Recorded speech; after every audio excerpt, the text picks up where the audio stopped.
আল্লাহ তাআলা তোমার পিছনে প্রতিদিন 18 লক্ষ টাকা খরচ করেছেন। বিজ্ঞান বলে একটা মানুষ 21 দিন না খেয়ে থাকতে পারে, 3 দিন পানি না খেয়ে থাকতে পারে, 3 মিনিট নিঃশ্বাস প্রশ্বাস না নিয়ে থাকতে পারে। আমরা প্রতি মিনিটে 7 থেকে 8 লিটার অক্সিজেন গ্রহণ করে থাকি।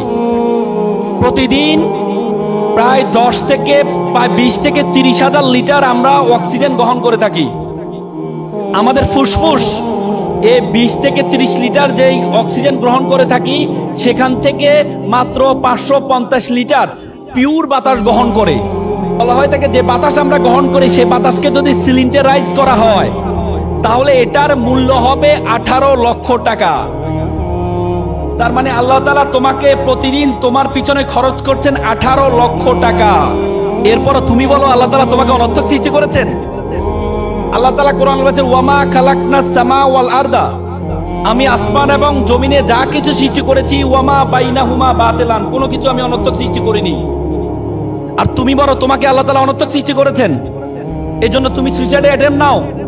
আল্লাহ তাআলা তোমার পিছনে প্রতিদিন 18 লক্ষ টাকা খরচ করেছেন। এজন্য আল্লাহ তাআলা কোরআনে বলেছেন ফাবিআইয়ি আলাইহি রাব্বিকুমা তুকাজ্জিবান, একমাত্র আয়াত যে আয়াত আল্লাহ তাআলা 31 বার ব্যবহার করেছেন কোরআনে। What is the blessing do you deny of Almighty? তুমি আল্লাহ তাআলার কোন কোন অবদানকে তুমি অস্বীকার করবে? তুমি আল্লাহ তাআলার কোন কোন ব্লেসিং কে তুমি অস্বীকার করবা? আল্লাহ তাআলা তোমাকে সুন্দর অবয়ব দিয়ে সৃষ্টি করেছেন। আল্লাহ তাআলা তোমার পিছনে 18 লক্ষ টাকা খরচ করেন, আর তুমি বলো তোমাকে অনর্থক সৃষ্টি করেছে। আমরা সবসময় আমাদের উইকনেসের দিকে তাকাই, আমরা কখনো আমাদের স্ট্রেংথের দিকে তাকাই না। আমরা সবসময় আমাদের দুর্বলতার দিকে তাকাই। তুমি তোমার দুর্বলতার দিকে কখনো তাকাবা না, দুর্বলতার দিকে তুমি কখনো তাকাবা না। তুমি যদি দুর্বলতার দিকে তাকাও, তুমি যদি ব্যর্থতার দিকে তাকাও, তাহলে মনে করবে আল্লাহ তাআলা তোমাকে অকারণে সৃষ্টি করেছেন।